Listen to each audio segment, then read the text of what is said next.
If you're anything like me, it's possible infertility came out of nowhere and completely blindsided you.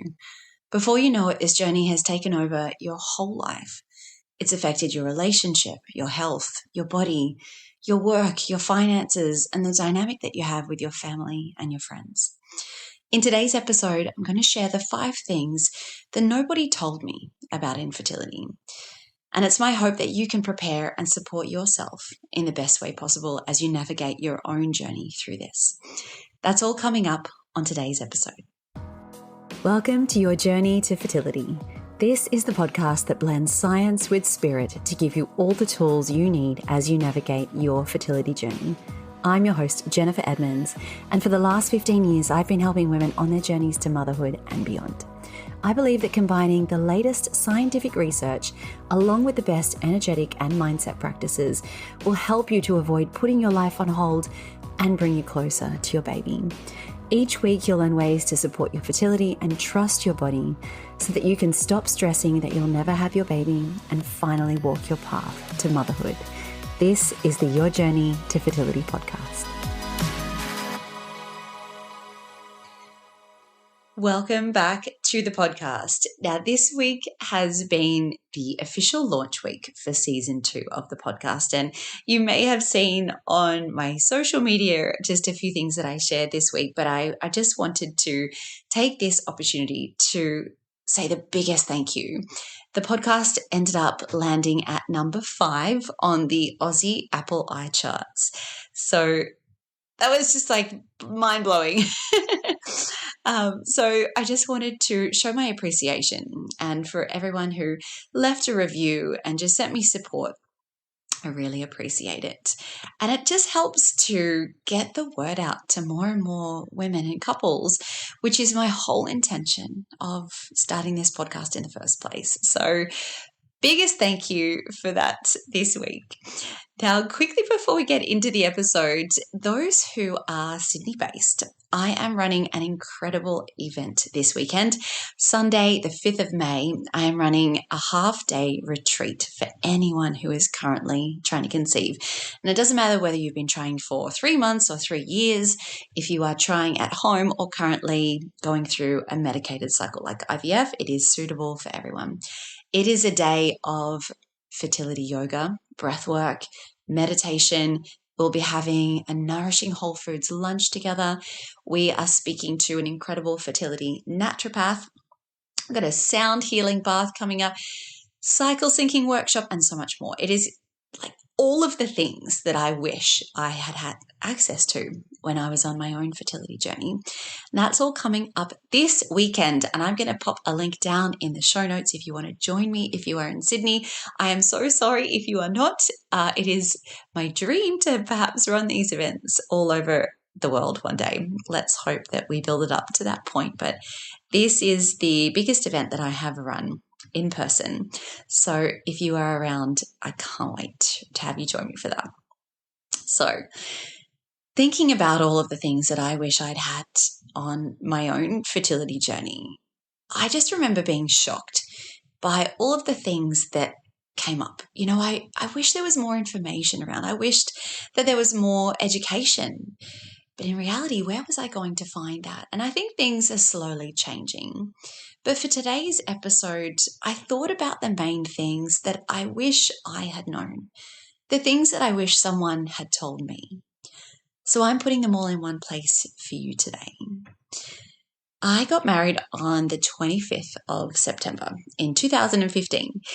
And so every year on the 25th of September, I get all of the memories on Facebook and Instagram coming up, just reminding me of my wedding day. And it was such an epic day. And I just notice every year now when those photos come up, you know, I look at my husband and I and the looks on our faces, and there's so much excitement and so much love there. But all I can think about is there's just so much that we didn't see coming.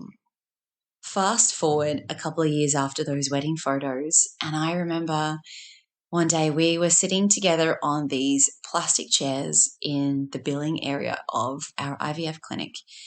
And I was just crying unable to talk while my husband went and paid the final bill from our first round of IVF, which had been unsuccessful. It was cancelled because it resulted in 0 embryos.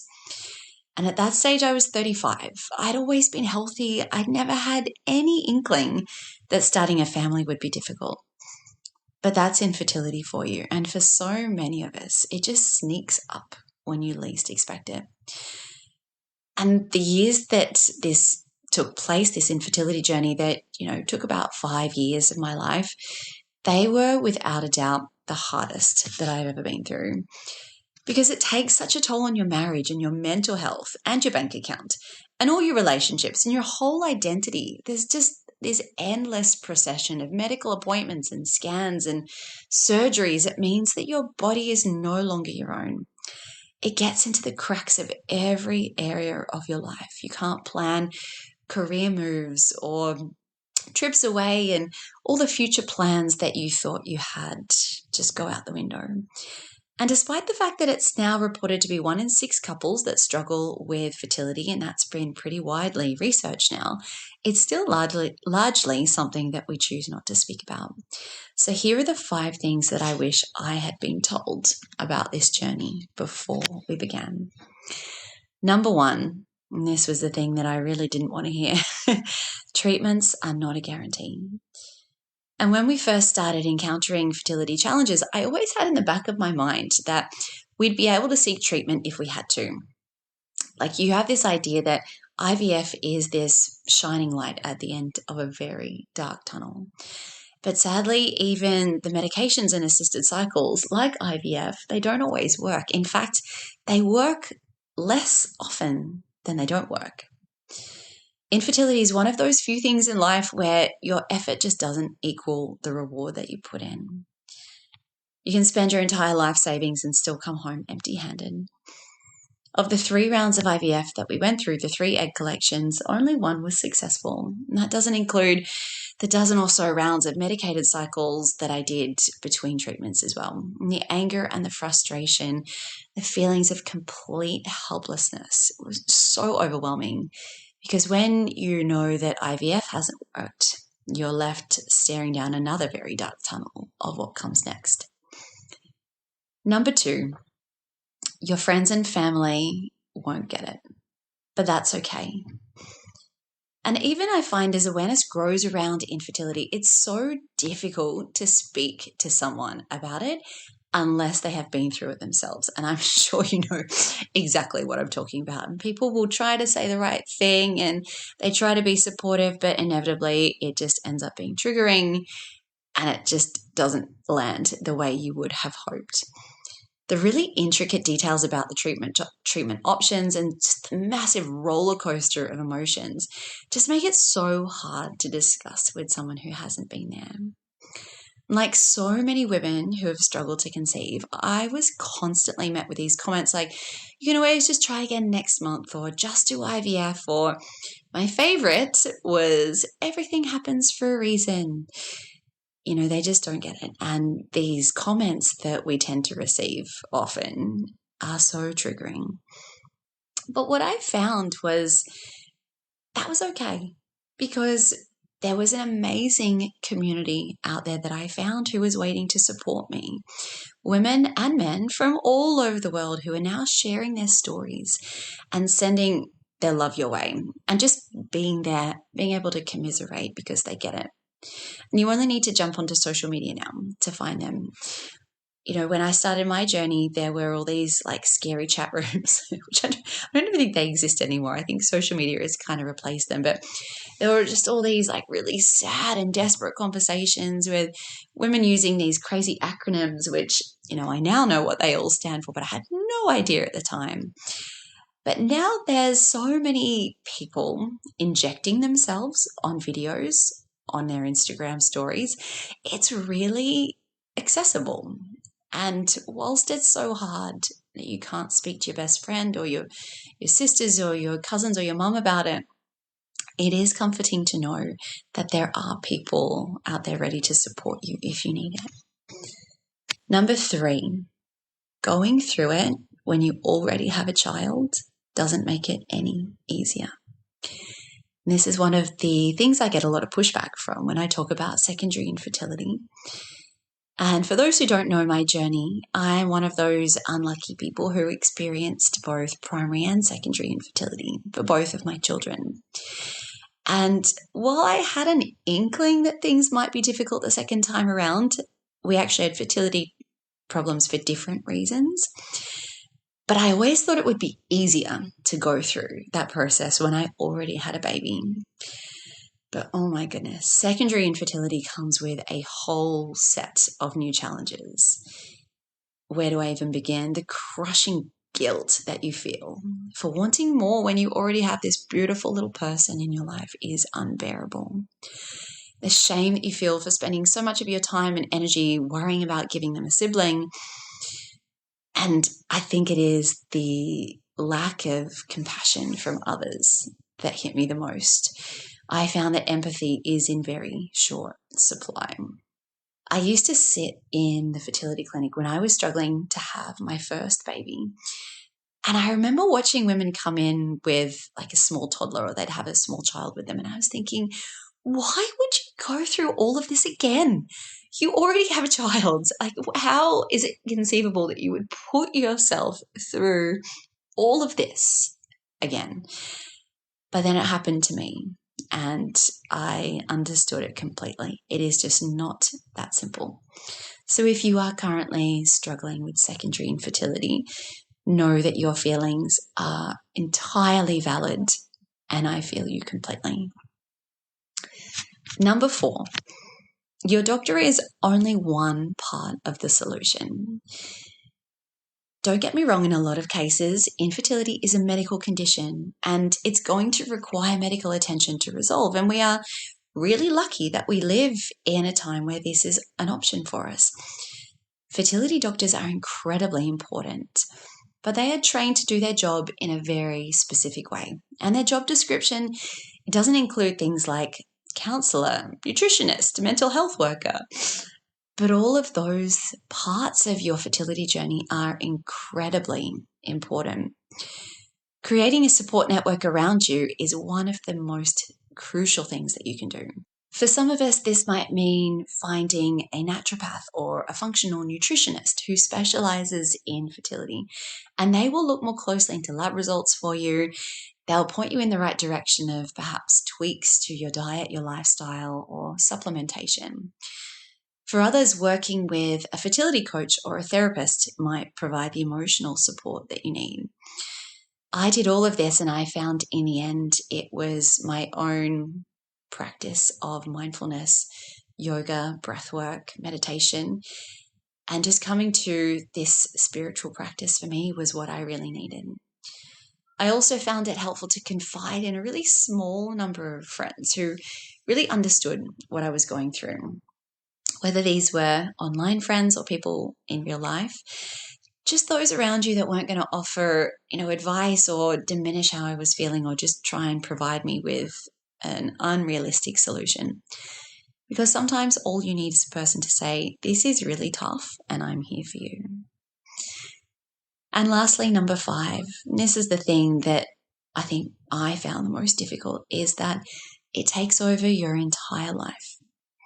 When I look back now at my life during those years of trying to conceive, I'm just overwhelmed with this memory of all the things that I had to try and fit into each of my day.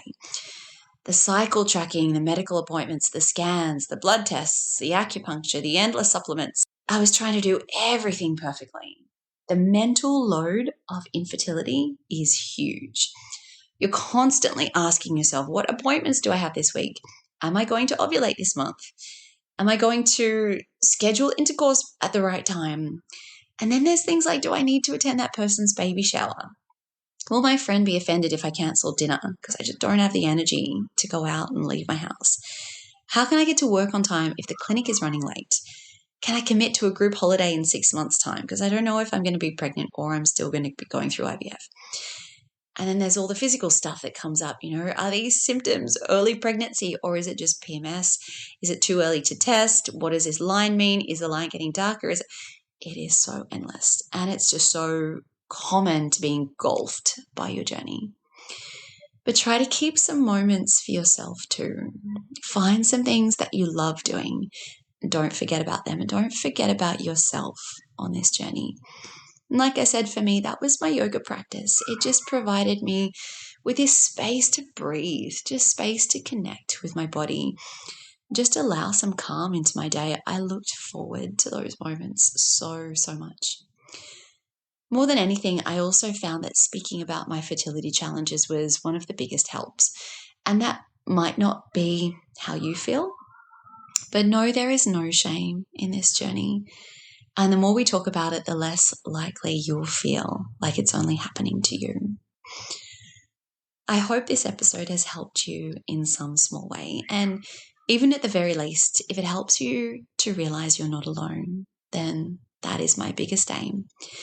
So if that's the case, please remember to follow the show if you don't already. Leave a quick review, and this will help me just spread the word and get this podcast out to so many other women and couples who are in the same boat. Just before we finish up, remember that the waitlist to my In Your Element fertility yoga program is now open. This is a once-a-year opportunity where I open the doors to my group fertility yoga, breathwork, and meditation program. It's where I teach you in depth about helping to regulate your nervous system, synchronize your hormones, ease the anxiety of trying to conceive, and we finally get you on your path to motherhood. I love to keep the group sizes for this program quite small, which is why I only open it up once per year. And to celebrate, I am running a free 3-day live training series starting on Tuesday, the 28th of May. So you've got about a month to get your name down on that wait list, and this is where you can get a taste for these practices for yourself. So register for the free live training and get on the wait list today by visiting www.elementpilatesyoga.com/waitlist, or I will pop a link in the show notes below, which you can just click on and follow.